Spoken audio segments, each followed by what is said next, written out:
Stoa is a digital campfire where we cohere in dialogue about what matters most at the knife's edge of what's happening now.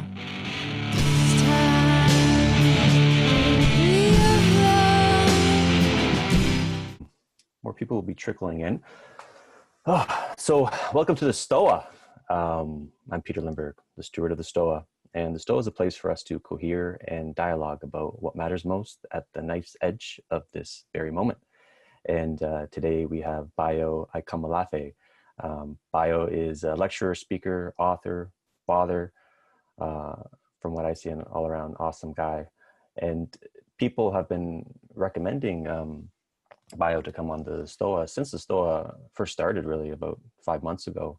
And it was only until Maria Clara, who's a facilitator at the Stoa, came to the Stoa, and we watched some of her videos with interviews with Bayo, and I'm like, man, this guy, I gotta get this guy in the Stoa. I gotta talk to this guy.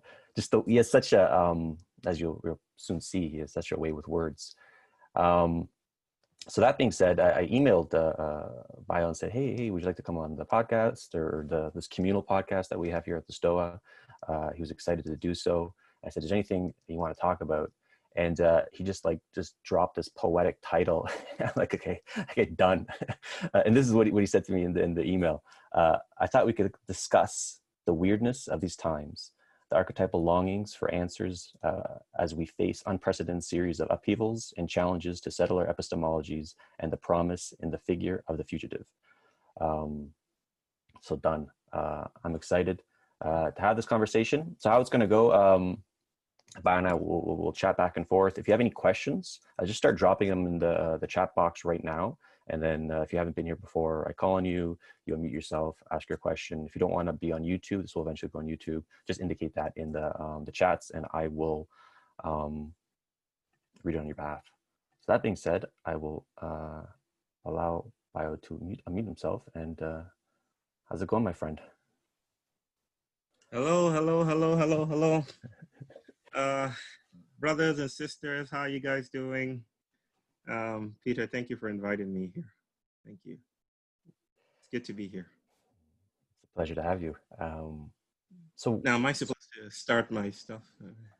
Well, I can launch you off with yeah, please swing the question. Yeah. I'll throw that. So why the title of today's talk, and then that question that you had in it? I think I was high when I wrote that title to you. High on geek. I was high when I read it too. Exactly. So I cannot remember right to that title. I probably was having a lot of ghee dosas or something, but I recall the question, and the question lives with me, and I think it lives with most of us. Where is God now? Now that is not supposed to be theological question that is reducible to questions about whether God exists or not, or which God you're talking about. I'm not religious myself. I'm a recovering Christian as well as a recovering psychologist. I'm recovering from a lot of things, by the way. So that's just to warn you guys. But it's a deeper question than how it presents itself. But let me start. How rude of me to greet you all first, and to say, I hope you're well, wherever you are in the world. My name is Bayo Akomolafe. I'm from the Yoruba people in Nigeria, which is west of Wakanda, if you know where that is. Nerds joke. It works most of the time. And I live here in India, though. My wife is Indian, my family is Indian, and I'm making my life and living here in intimate, small moments, asking profound questions and ordinary questions like, where is God now? Especially in a time such as we're in right now in the pandemic.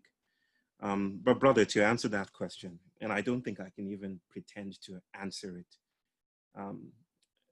most of us have a sense of that we're facing something beyond our ability to respond to. that something mysterious, something really powerful has descended, if you will.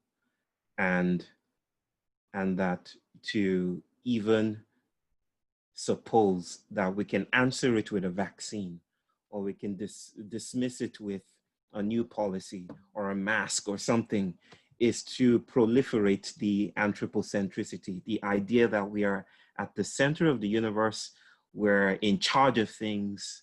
And there's a sense of despair that we're feeling today. And not just despair, we're feeling the sense of grief and loss and humility. It's like a tiny critter, a tiny virus, whatever it is, brought us down to earth. So we're coming down to earth.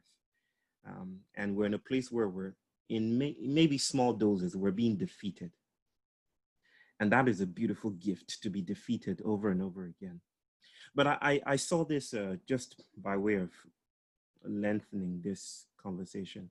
I saw this article here in India in a newspaper that some women in Kerala, which is a state here in India, had mounted an altar to worship the Corona goddess. They called it the Corona goddess. And they mounted this altar on the beach, and decorated and ordained and anointed this altar with sweets and biscuits and stuff and wrappings. And they worshiped the Corona goddess. And I started to think about, this is where that question I think came from, one of the sources of it. I started to think about how we're responding to this crisis. I'm known for saying over and over again that the way we respond to the crisis is part of the crisis. That we are wrapped up in cycles of responsivity, which can get very toxic. Because sometimes we respond, even in anger, with a sense of outrage and justice seeking. We tend to proliferate or reinforce the very conditions that we're trying to leave behind. Just like maybe an ant in a bowl of milk, curdling the milk in the very attempt to crawl out of the bowl of milk. So I started to think about this perverse, queer, strange act of responding to a pandemic by treating it as a being, as something ethereal, as a goddess, if you will, as something archetypal. And then that led me to James Hillman, who is a famous archetypal psychologist. I think would hate to refer to himself, he's late now, as the founder of archetypal psychology. But one of the axiomatic statements of that field is that the gods never left. Modernity is the I don't like to use the word illusion, but it's the notion that the world is flat, that we live in a world that is entirely or almost entirely of our making, right? That such passé notions like gods and goddesses and myth should be relegated to the backwaters of history. We shouldn't talk about stuff like Baldur or Loki or Eshu or Olodumare. We shouldn't talk about those things because we're now sophisticated, you see. We have technology, you see. We're rational, you see. But the idea that the psyche, what we call the psyche, is not in the mind, but is ecological, that we are beyond, not we, I mean, the world is beyond just the mind that is in the skull, so to speak, that we are larger than our frames of thinking, our concepts, that we spill through containers. And so the archetypes that have always been part of our imaginations are still alive, that in a table, a god is there, that in a pen or in a Zoom conversation, there's a god lingering nearby. There's a neighborhood of gods, a pantheon of beings that we do not know how to recognize, that is lurking like stowaways in the ordinary. That the ordinary is what the extraordinary seeks to become, actually. That we are already here right now in a thick middle that is thick with different kinds of bodies that we do not even have names for. That idea is strong in this question that I ask, where is God now? Because right now we are in a fix, we're in a mess as a people, as a species, and there's no saying where things might lead. And I have a sense that maybe this is the time for us to call to question the ideas of God that we've been dealing with. The notion of God as something transcendent seems antiquated to me, or no longer strategically useful. Right now, I think we have to deal with a God that is immanent, and a God that is here, hiding in the ordinary, enchanting the ordinary, inviting us to do some other kind of work that reshapes ourselves. What am I trying to say?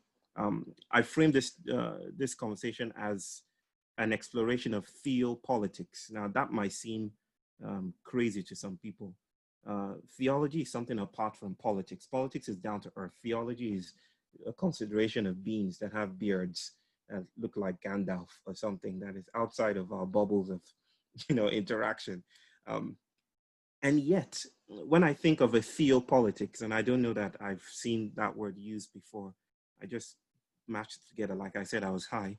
A Theopolitics is a consideration of how we've been shaped by an image of God, how archetypes are lingering in the ways we respond to crisis, and how we are part of fields of action and engagement. Now, we might think of ourselves as free.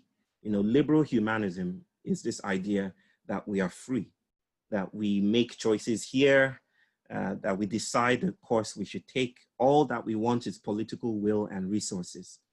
But now we are now learning and reckoning with the idea, or with the notion, the invitation that we are not free at all. We're indebted to the world, a world that is not made of things, but made of relationships. That is, in a sense, we're still attached to a God of the plantation. And here I'm bringing in the trope of slavery. We're still attached to a God that proliferates certain kinds of realities, certain kinds of politics, certain kinds of dualisms that will keep us trapped in a pandemic, thinking that the only thing to do about it is to defeat it. It's an enemy, right? All we need to do is come up with a vaccine and we're gone and we're home free. But I feel this time, just like those women in Kerala, is a time for us to revisit the gods we worship. Again, I'm not speaking religiously. I'm speaking in a different sense. Right now, all of us are worshiping a God of the plantation, in a sense. When we attend a Zoom conversation, when we pick up our phones, we're activating algorithms and computational logics that move beyond our human bodies and that shape the way we think about the world, approach it, respond to it, think about it, act within it. I feel there are other spaces of power that we can dwell in. And the only way to get there is to become fugitive, is to learn how to listen to and worship with the trickster, is to learn about the God that is hiding in the shadows and not the God of regimes of light that dwells above the fray, if you will. We're being invited, I feel, to lose our way. My people back in Nigeria would say, in order to find your way, you must learn to lose it. What kind of God will allow us to lose our way? What kind of God will allow us to spill? What kind of God will allow us to lose the coherence of the image? The Christian text says we're made in the image of God. The Bible, we're made in the image of God. And I just want to point out that the image, how we think about images today, it's changing. Right now, you're all thumbnails on my screen, images on my screen.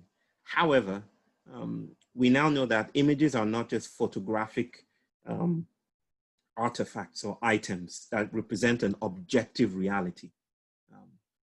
Images are algorithms. Images are programs themselves. So they're not just stable realities. They're things that are constantly changing. They're programs. They're not just the results of programs. They're programs in themselves. I feel that the image of God needs to be composted today. Now, it may feel like something totally outside of the conversation about pandemics and racism and the Anthropocene and climate chaos and ecocide to talk about composting God.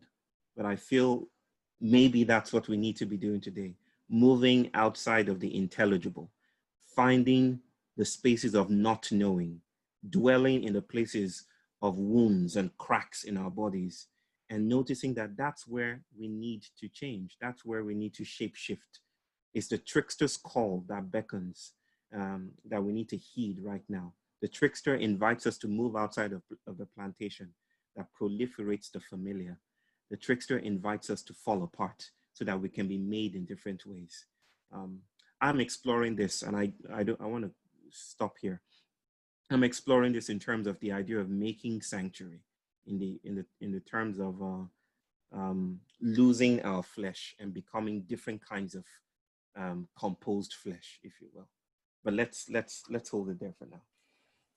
So again, just drop your questions in the chat, and then I'll call on you to unmute yourself. So it came to mind when you're talking a bunch of things. So one of them is like how do I go to war with this old god?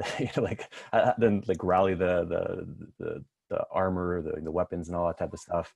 And I'm like, that is not the mindset that you're encouraging right now. No. So what, like, and this a lot of the space that we geek out here in the Stoa, we talk about psychotechnologies, like whether it's meditation or writing practices or breath work, something that kind of transforms our own individual perception of the world and ourselves. What kind of psychotechnologies that would help us compost God? I would offer this term. I call it Theophagy, and that literally means eating God, from the term anthropophagic, which is somewhat similar to cannibalism, but it's not quite cannibalism. I think there is room for eating God, speaking mystically, for us to take the flesh, eat, and become something really different. I wouldn't reduce it to, so what I hear in your question about psychotechnologies is, I don't want people to hear from that psychedelia or certain practices that invite us to go inward. I would think of it as an ecological principle, as an ecological invitation, as something irreducibly communitarian or minoritarian, as a different kind of politics that might be weird, that is not about composing new subjects that attend to power, that attend to the status quo, but is about inviting an entirely different framework of acting and engaging with the planet, that basically strips apart the very foundations of man or the human. And let me take that even further. I think the human, when we talk about the human, we imagine the bipedal things that we are, heads, hands, and stuff. But I feel that the human is more than that. The human is an assemblage of bodies. The human is a colonial imperial force that enlists different kinds of ideas and concepts in order to concretize itself. I also think of the human as whiteness, not white identified bodies, but whiteness. Whiteness is this order, this flattening of the world, this dismissal of archetypes, of gods and goddesses, in order to impose a rational order where the stability of the individual is assured, basically. It's like, again, like a flattening of worlds. And I mean this not in metaphorical terms. I mean the literal excavation of land. I mean the displacement of people. I mean leveling trees in order to build a parking lot. This is the paradigm of man. This is the paradigm of whiteness that enlists white identified bodies, black identified bodies, humans and non-humans alike, ideas and concepts in order to propagate an age or a paradigm of the self, okay? So when you talk about technologies, these technologies I'm looking for are fugitive technologies, technologies that invite fugitive incapacitation, that help us unlearn mastery, that help us lose our way. And it might bring in psychedelics. It might bring in different ways of telling stories. It might bring in a cartographical project that is about going into the world and finding new ways of doing research. It might invite post-qualitative research, to speak in academic terms, that invite us to listen to plants, to bring in the data from people who have been there before, who know how to listen to the world without codifying, categorizing, and indexing it and putting it in the academic bubble. We need to lose our way, is what I'm trying to say. And it might start with the perverse, with the spark of the perverse, like women in Kerala are worshiping the corona goddess. Instead of dismissing that news, we want to lean in further and say, what kinds of places are we being invited to go to, with this invitation to worship a virus, instead of just dismissing it as an enemy? That's where the spark is. And I feel most of us might be sensing that even right now. We might be feeling awkward, like the questions we know how to ask are no longer possible, or the ways we have organized our lives are no longer possible. For instance, in India here, newspapers are filled with headlines about what do we do with our kids now they're not going to school. What do we do with them if we can't send them to school? What is education then if it's going to be held on, in Zoom sessions? My wife and I have been unschooling our children since they were born. We've never sent them to school. Instead, we see them as part of the world, as elders. My wife has a name for it. She calls it transparenting, where we learn with our kids. We treat them as philosophers, even though they don't have PhDs like us. And then we embark on research journeys to learn through their eyes. That's a psychotechnology. That's a modest artifact in the altar of offerings, in a constellation of offerings that might help us find our way to potentially wiser economies, potentially wiser worlds. But I want to centralize here the concept of the human. What gets in our way is the human. What gets in our way is this imperial order that says everything outside of the rational, everything outside of your way of thinking is the enemy. Get rid of it so that you can get ahead.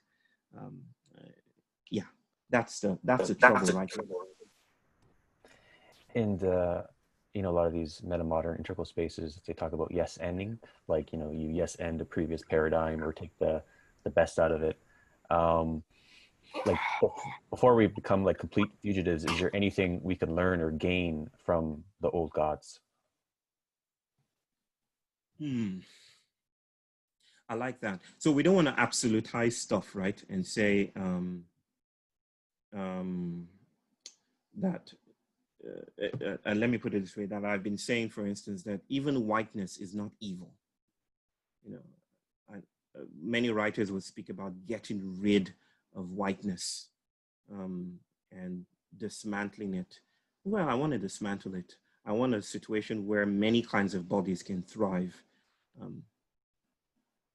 But at the same time, the moment I displace or treat whiteness as an evil, then I let it slip away from analysis. Then I let it become something entirely different. Then it's no longer of this world. So I really appreciate you noticing that the gods we're leaving behind are not necessarily evil, or we're not abandoning them, if you will. Well, in a relational universe, in a universe that is built on relationship and entanglements, abandonment is not possible.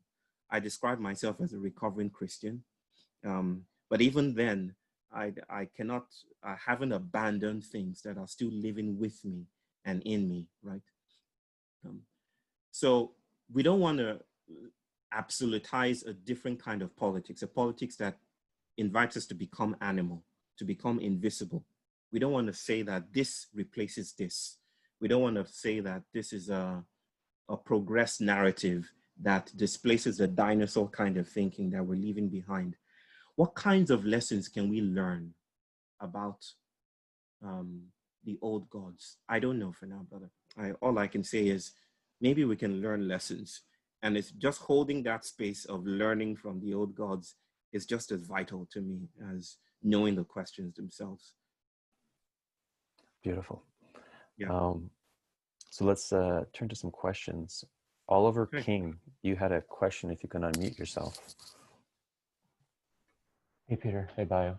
So Hey. my question is regarding, to extend some of the ideas that have been brought up is like theophagy, right? Eating gods or donning on the armor and going to war with these old gods. And these are perhaps extensions of... Sounds like a Marvel cinematic thing, right? Sorry. Right. No, it's okay. So perhaps necessarily these feel like artifacts of anthropocenic ways of thinking. And we keep relating ourselves in different ways to these gods, both old and potentially new. But Yeah. there are also people who are not yet ready to leave the altars upon which they've already become prostrated, old God or new. So do you have any idea or suggestion or narrative about how, maybe not we should, but how we can relate to these people in healthy and constructive ways? How we can persuade people? No, just relate to them in healthy and constructive ways. Relate to them. Okay, I didn't hear that.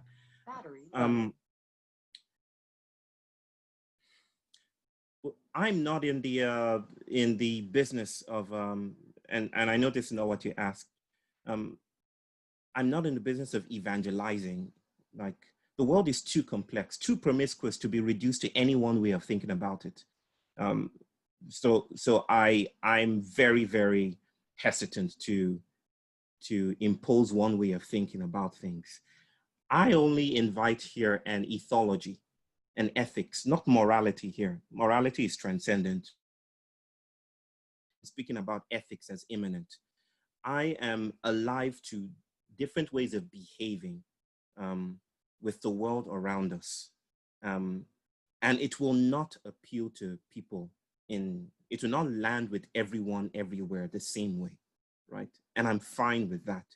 If both of us, Oliver, brother, if we could find words to say, sentences to construct that will immediately change views around the world, I would not say those words, because I would not want to live in a universe where everyone could be persuaded in the same way. I think truth is reductionistic. I think truth gets in the way of the expansion of the amazing complexity that is life. And so that to speak about it is to lose something, is to miss a spot somewhere. And I don't know if I'm just riffing here, like I said. There are lots of things that are afoot around me. But I want to say that the way I relate to this is to invite a different way of relating with the world, a different kind of inquiry that might bring a collective together to ask different kinds of questions, to compile different kinds of underground spiritual technologies, if you will, which we might constellate in order to lose our way. Again, I'm not speaking poetically here when I speak about losing one's way. I've actually sat with healers and shamans that will basically say the same thing, that what we need to do is to stray out of the ecology that proliferates the familiar. We need to stray out of there. And the only way to do this is not to resist. And I'm not trying to put down resistance. We need resistance. We need critique-based feminisms. We need all of that. But critique can only take us so far.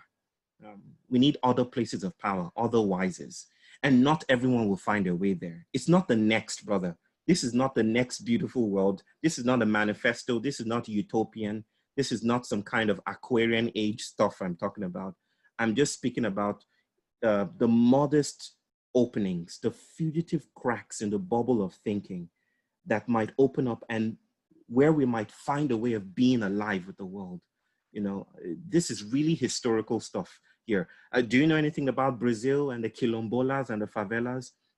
Learn about that history, for instance, how they snuck out, and built villages, had different ways of thinking about the world, had different ways of thinking about children and schools and stuff. I feel that is what we're being invited to now, because I'm really tired of the bullshit stuff, that says, oh, all we need to do is just build a manifesto. I'm a citizen of the so-called global South and the passive recipient of the good intentions of the West. Many people come and say, all we need to do is just do this. We have the ideas down. We just need you guys to work it out.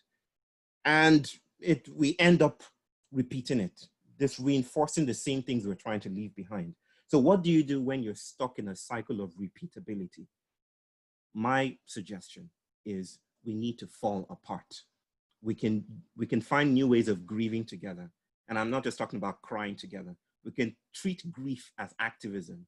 We can, instead of talking about climate justice all the time, what if, we fall off the highway of climate justice and we find other concepts like climate saudade. Saudade is a word from Brazil, which is about nostalgia, which is about looking at loss and staying with loss.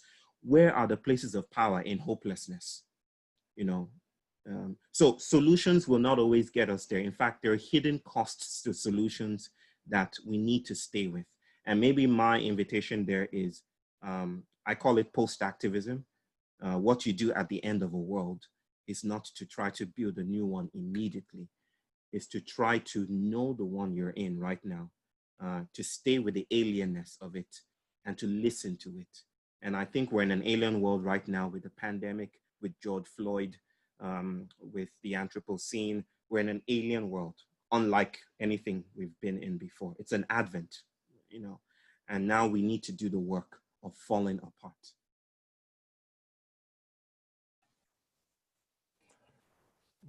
Awesome. Okay. Another question from Island. I think, or is it Elin? You had a question above. Hi. Hi.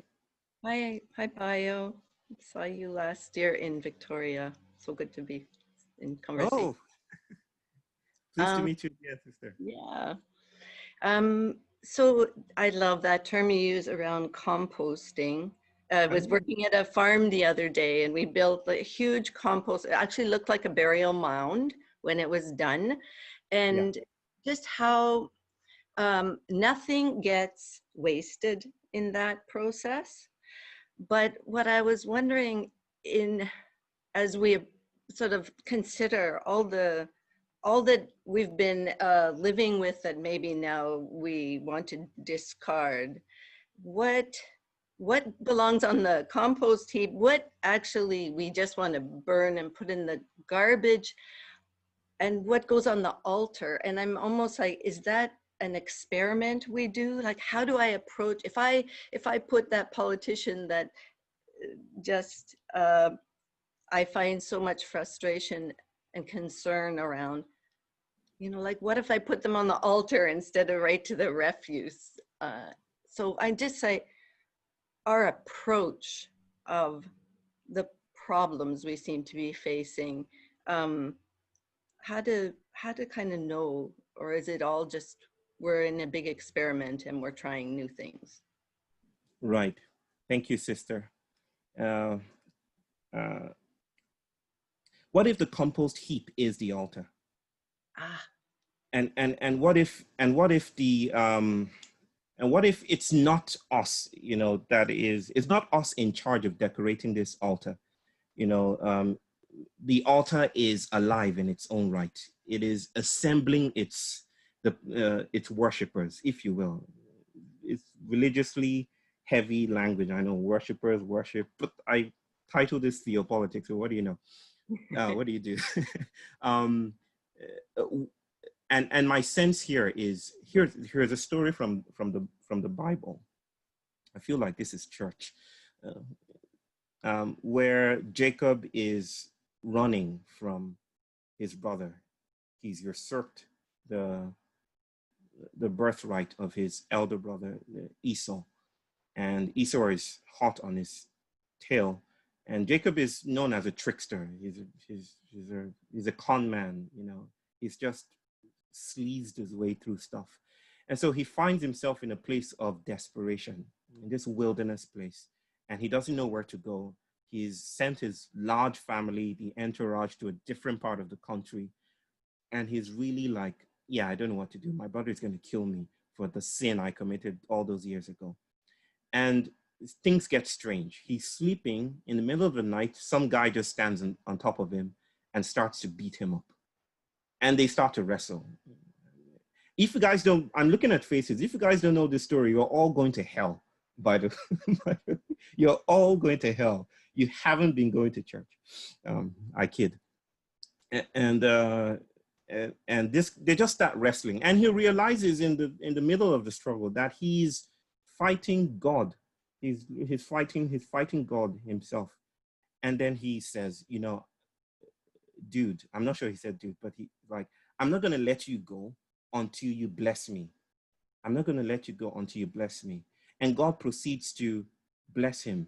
A queer blessing this is, because God proceeds to smite his, using biblical language, King Jamesian language, to smite his thigh and to dislocate the joint so that he cannot walk anymore.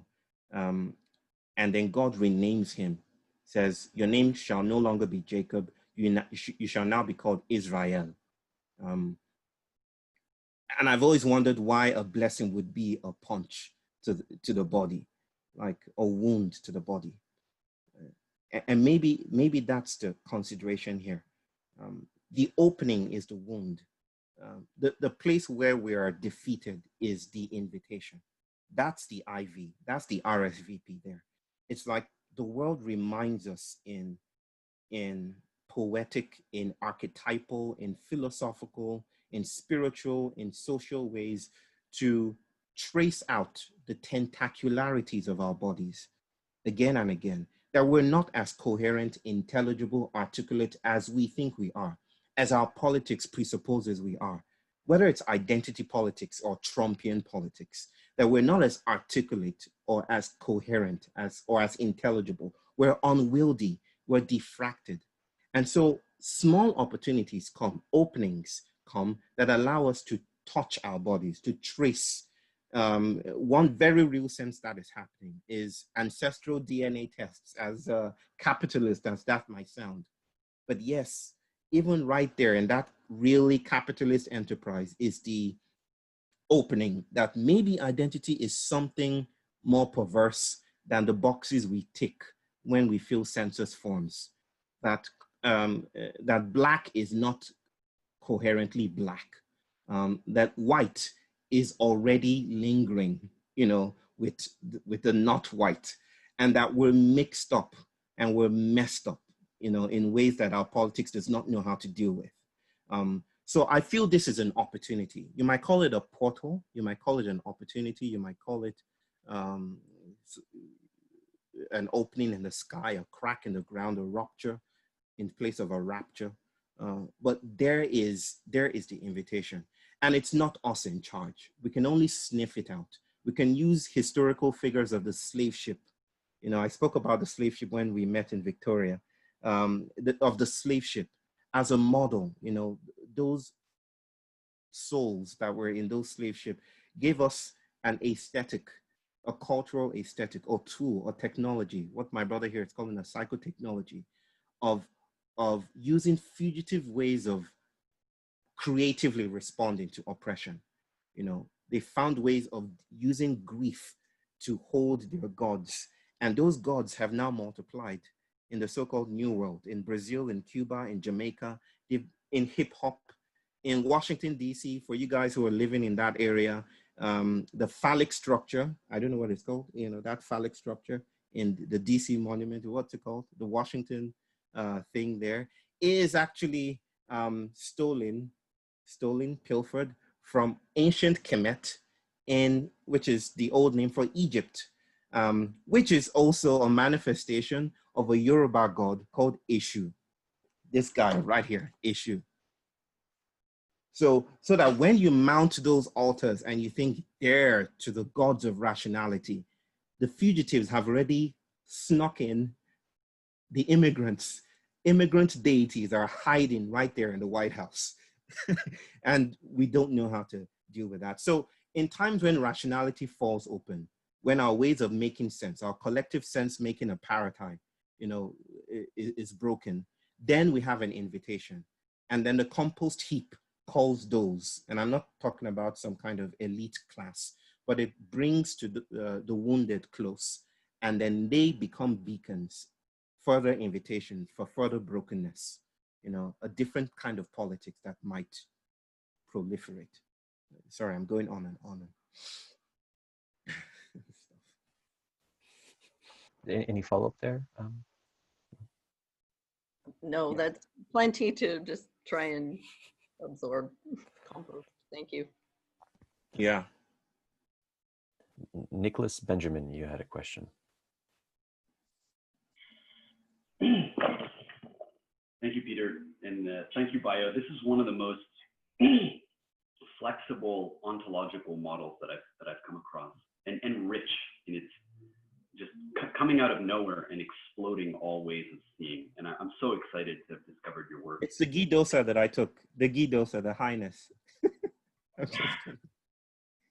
So my question for you is, so I'm right now I'm currently reading 1,000 Plateaus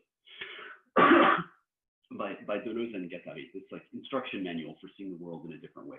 And it sounds to me like in much the same way you're describing a set of models and mechanisms and machines, ontological moves that are so rich and new that together they could combine to form this kind of a compass for seeking out fugitivity in modernity. Yeah. And exploring and expanding those cracks for us to achieve a breakout, to reach an outside.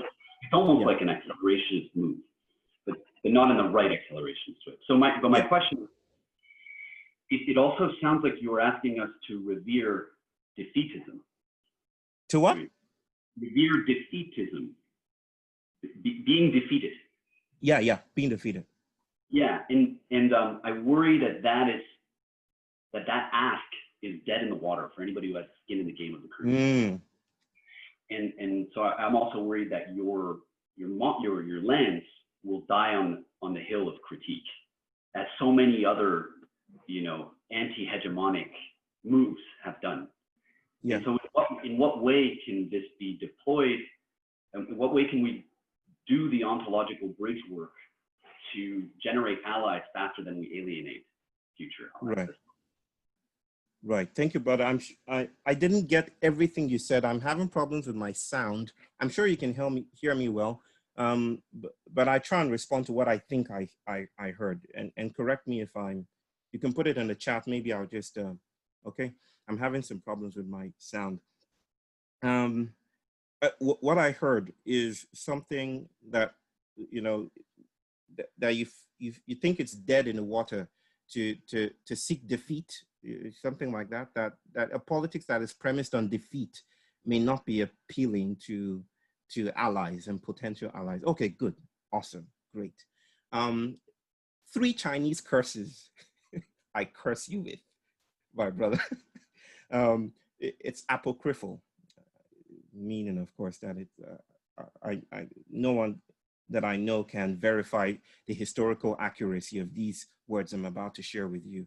But I've heard that there are 3 curses came from back in the day in China.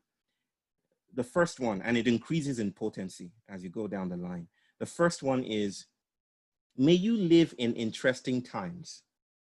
That's the first curse. And I think we're all living in very, very, very interesting times, right? The second one is, may you be seen by the emperor. May you be noticed by the emperor. Which doesn't seem like a curse, right? It seems like a blessing. To be noticed by someone in power seems like a blessing. Why would they think of that as a curse? But hold on. The third one is, may you be given the position you seek in the imperial palace. In other words, may you have your cake. May you get everything you want. Which seems like a shocking thing to say to an activist. Of course, that's what we want. We want to pull down the power. We want to run through the Bastille and chase out the royals and all of that and behead them. We want to do all of that and install a more just system. This curse is a pause, is an invitation to hesitate about moving forward and so confidently that we forget that sometimes we activate in opposition, we activate the very premises that gave birth to our incarceration. Let me put it differently, that if you try to defeat or gain a victory over your oppressors within the epistemology that is the condition for your incarceration or your oppression, you risk reinforcing your oppression. You risk reinforcing the dynamics of your imprisonment. It's like what we know in Africa. We chased away the British. We chased away the Belgians. We chased away the French. We won, but in a sense we lost, because immediately they left, we pulled up our flags and we started to play the game of nation statism. We were already in the game. And so even though we won, we lost. And so we tell ourselves that even here in India, that if you win at their game, you've lost. So this is the sense of the fugitive that I want you to understand. Defeat here is framed in pathological terms in modernity, just like psychopathology. Grieving is bad. I'm trained as a psychologist, so I know how to put people together. That's why we're called shrinks. Put them back together, put them back into the rat race, and let them be productive citizens. But there are spaces of power that might be given very fugitive, mysterious names, such as defeat, such as failure, such as poverty. By the way, guys, I don't know if you've seen this news article that says the reason why, is hypothetical, that maybe the reason why people in Africa did not catch the virus as much as people everywhere else is because Africa is poor, right? That this is a new angle to poverty that vexes the notion of poverty as an absolute evil. And I'm not trying to romanticize poverty here, but I'm trying to say that there is an invitation that may be framed as defeat, that may be framed as failure, but it's an invitation to another place of power altogether, okay? The French philosopher Deleuze spoke about a politics of imperceptibility and a politics of recognition. And I don't think he meant it as two binary confrontational dynamics. I think there are places where they intersect and there are places where they break from each other. A politics of recognition is about getting our voice out there, speaking truth to power. But there is a time when we can no longer speak truth to power, right? We have to stop speaking truth to power. Fred Moulton, I don't know if he's been on this show. Fred Moulton, he wrote the book, The Undercommons. He says categorically, one does not speak truth to power. And I've wondered about that statement, because in speaking truth to power, we often will reinforce power. We often will keep power legitimate. So what do? We fall away. And I'm not saying we do it wholesale. I'm not saying we replace the politics of recognition, but at least we can supplement that. Instead of going to the shopping malls, there are communities in Brazil that have learned to use waste as a form of wealth in the favelas. So they're not looking for handouts from the government. They've created an economy that is based on the things that people throw away. You might think that's so distasteful, but I've been there and I've seen what people are constructing, new technologies, new experiments with the normal. So this is what I mean by defeat, that we need to unlearn our mastery, our sense of suzerainty and sovereignty that gets in our head so much that we mess up everything. And finally, brother, just to end this part of the response, Trump called my country a shithole country. And especially Nigeria. Nigeria is the largest Black conglomeration of bodies on the planet, right? So he directed it at Nigeria, I hear, and he called it a shithole, that shithole country. And most Nigerians I know were furious. How dare you do that? We have skyscrapers, we have highways, we have everything America has, right? How dare you call us a shithole? And I think they missed the point. And I say that as a fugitive Nigerian living in India, that there's abundance in shit, and I feel there's a lot of gift in shittiness that India, the country I have adopted as home, knows about. That shit, that which we our Marxist toilets takes away from us, the productions of our bodies, it takes it away from us. You know, there is, without romanticizing that, there is, the future isn't green, it's brown. There's an invitation to stay with our waste, to look at the things that come out of our bodies, not as things to be thrown away, but as, you know, as emblematic figures of the future we're all walking towards. There's power there, brother. So that's what I mean by defeat. I mean a place of playfulness, improvisation, dance, and fugitive possibilities. Thank you, Bayo. That was amazing. Thank you. You're welcome, brother. Thank you. So we have about 7 minutes left. Do you have time for one more question, Bayo? Yeah, I do. Sorry, I'm trying to install this thing here. Go ahead. Oh, Cheryl just left. Okay, so instead of reading her question, I'll ask one. That's a tie question. Cheryl's actually still here. She just had to disconnect from the call. I'm in the same room as her. Oh, does she want to? Is she there to read her question? Yeah, sure. Here, I'll just bring it over. Sorry, I'm jumping on another meeting. But I did have a question because something really deeply, everything that you're saying kind of strikes a chord in my heart that feels so true and so resonant, especially in this journey that I've really been on in terms of unlearning a lot of the maps that I've been giving and trying to explore this kind of territory of the unknown. I think something that I am curious about, though, is as I'm navigating this very, very dark, mysterious, I see it as a force and I'm feeling it through my hands and through my feet, and I feel like I'm using my intuition to also know it. A fear that I hold is that I will get lost in places that are truly monstrous, that are truly, I think, truly exploitative and truly kind of will impact me in ways that I'm afraid of. So I think I want to ask, what is your recommendation, or what are your thoughts around the kind of compass, I guess, of the soul that we can build to be able to navigate these spaces where we can still be connected to, I guess, what is true to ourselves through this mysterious space? Right. Thank you so much, sister. Is that Xavier? Am I pronouncing that right? Xavier? Oh, you're Xavier. This is Cheryl. I'm Cheryl. I just left the call. Cheryl. Okay. I was, yeah. Thank you. Okay, Cheryl. Oh, that is such a necessary question to ask, and I'm so grateful that you have asked that. But what comes to mind might seem like a Buddhist diversion from a direct response. And maybe what comes to mind right now is your life your own? Do our lives belong to us? Because if my life belongs to me, then it's a poor life by default.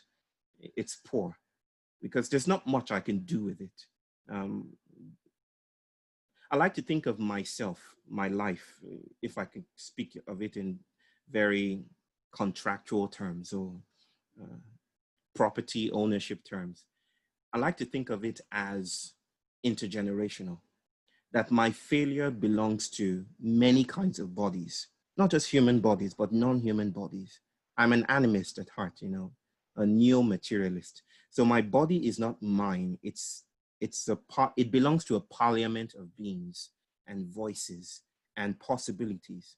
And that means, and I probably don't know why I'm prefacing what I want to say with this, but it's probably necessary to say this because the fears that we have about losing our way or messing up or because straying is very fearful business, especially when you're found and coddled and cradled in modernity, gestating in the womb of modernity as we are.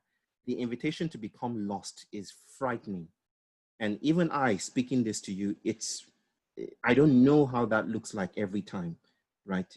We can only approach it in modest ways. And the approach, there's no arrival, sister. There's only the approach. The approach is the sacred, not the arrival, right?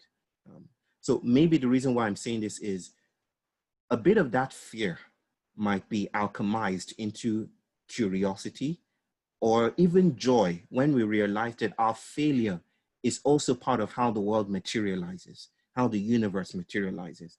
That the shrinking away from the dark spaces, which we're mostly conditioned to behave, you know, or to be like as modern citizens, as modern subjects, shrinking away from animal alien subjectivities, that is a problem in itself. And maybe the invitation to see ourselves as large, as diffracted, as widespread, you know, is already answers that question in a way. And don't fear too much. In fact, fear is a gift.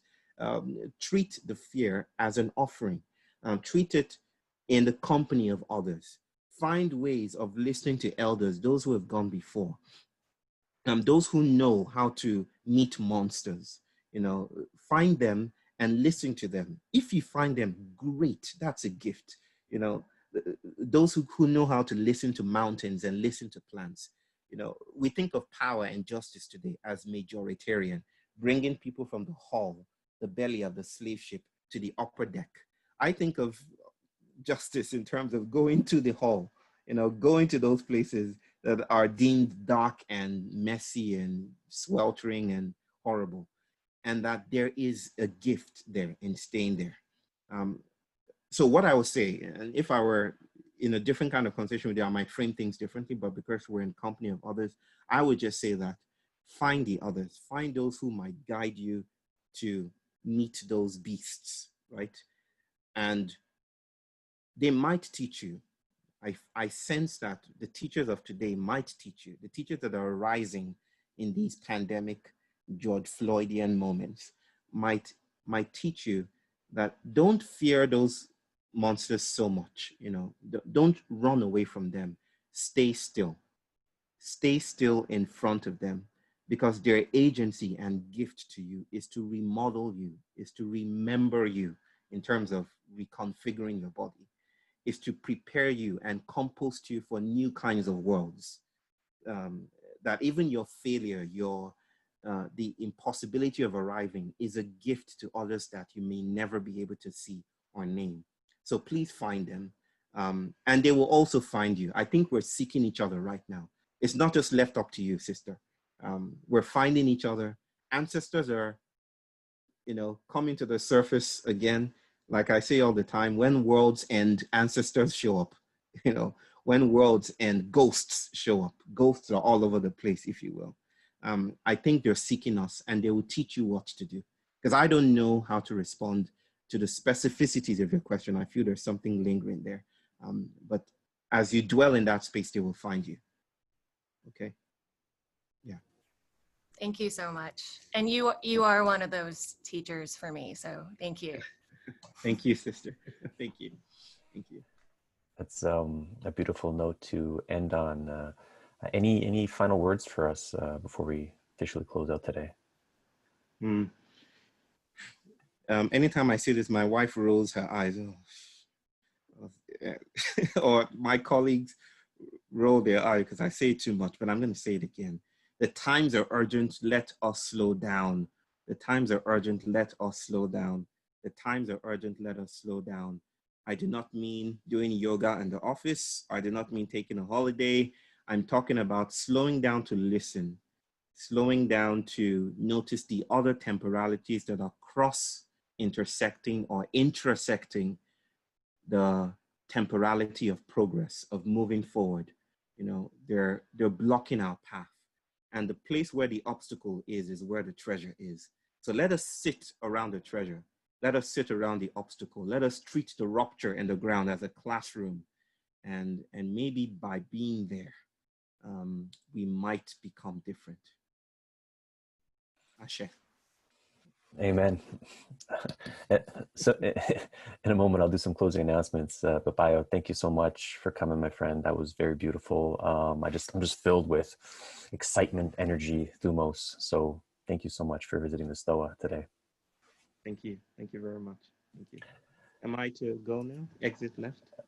Yeah, you can. I'm just going to make some closing thoughts. You can Okay, stay. I'll just wait. I want to honor your closing. You can see how weird we get here at the Stoa. So upcoming events tonight, we have using street epistemology during Culture War 2.0 with Anthony Magnabosco, a little different than what we just talked about today. And then that's at 6 p.m. Eastern time. And after that, at 10 p.m. Eastern time, Jason Fox, how to be a meta-modern thought leader. You can RSVP there. Upcoming events on the website. Here's a Discord, the mailing list. And if you'd like to support us on Patreon, you can do so at the website. We'd love to give you more events like this. So that being said, Bayo, thank you. Everyone, thank you for coming out today.